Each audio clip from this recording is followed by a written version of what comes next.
1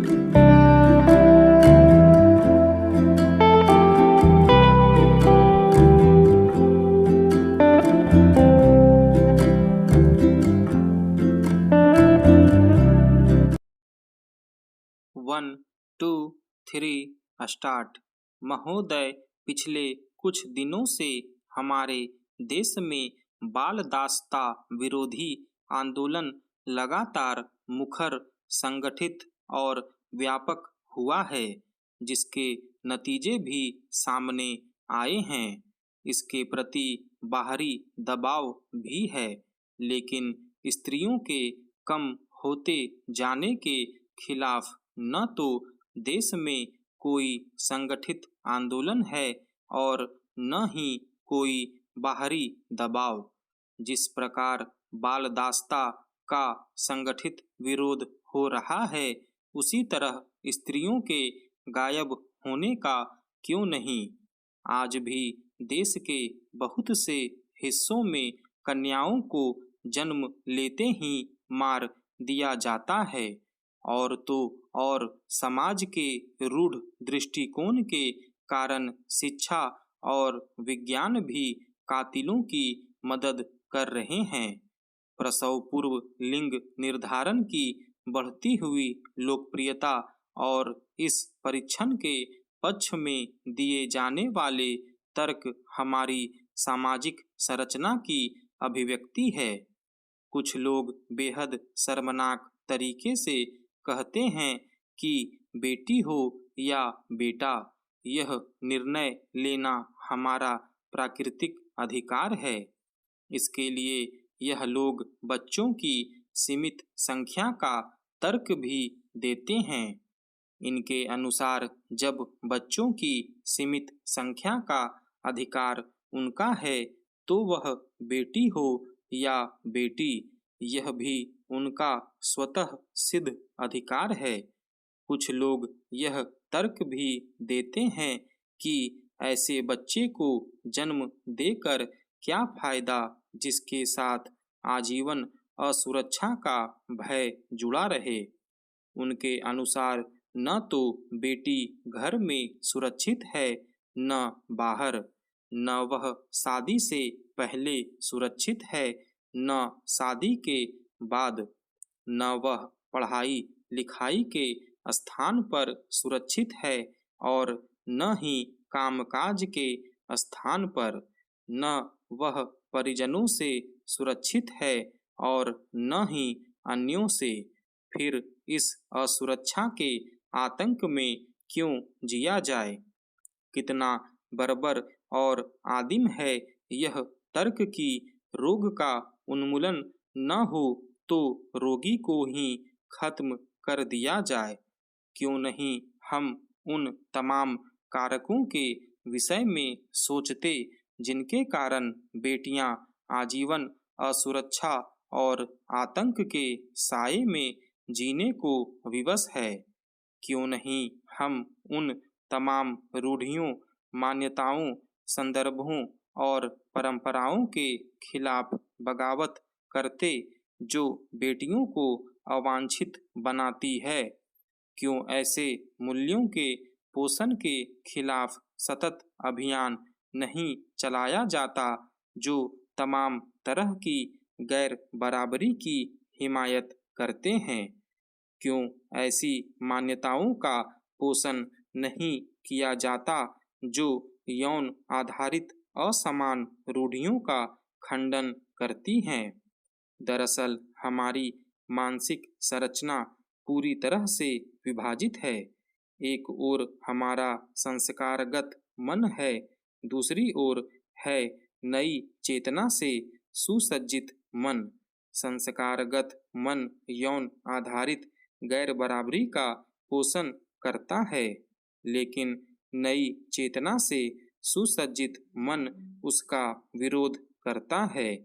लेकिन संस्कारगत मन नई चेतना पर हावी हो जाता है और यथा स्थितिवाद को बनाए रखने में जुट जाता है। नई चेतना से सुसज्जित मन संस्कारगत मन के विरुद्ध लंबी अवधि तक संघर्ष नहीं करता है।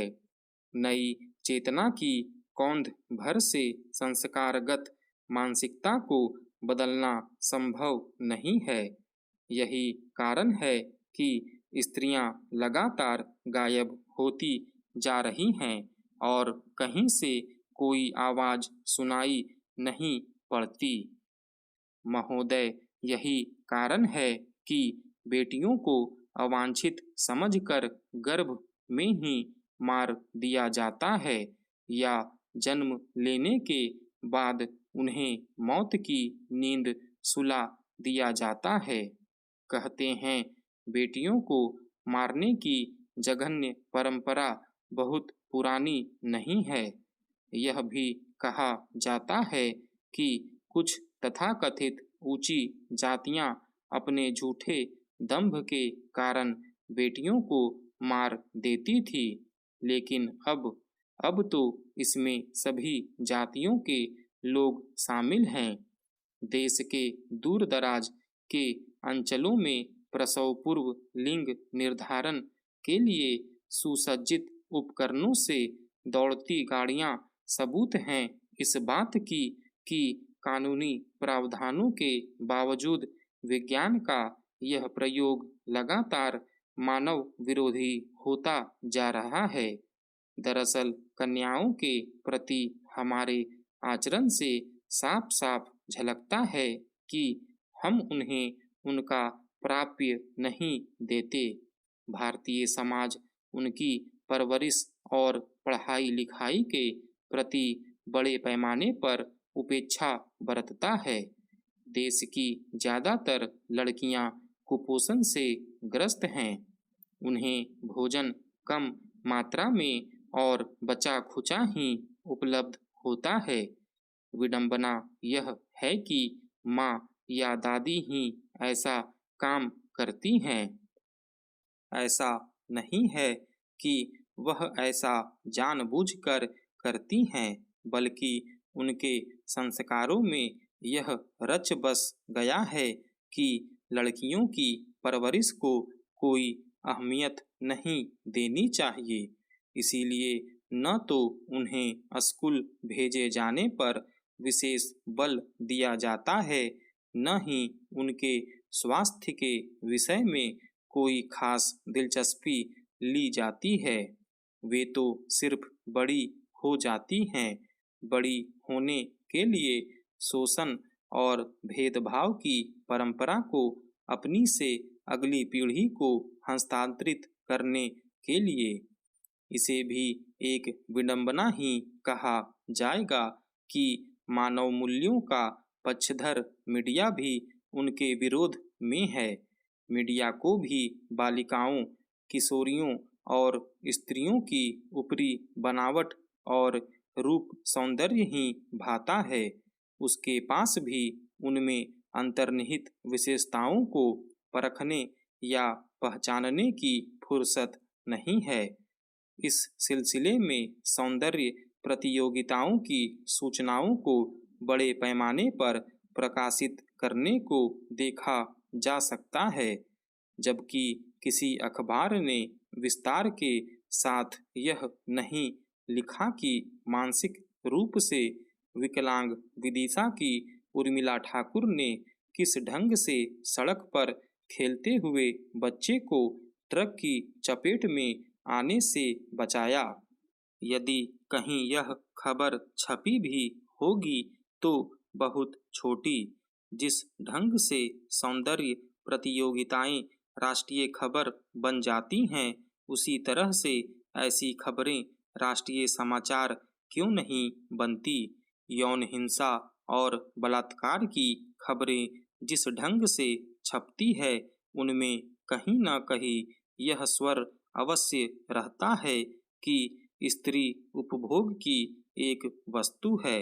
यौन आधारित विषमता को समाप्त करने की पहली और आखिरी शर्त यह है कि मानसिक संरचना को बदलने के लिए बहुआयामी संघर्ष की शुरुआत हो।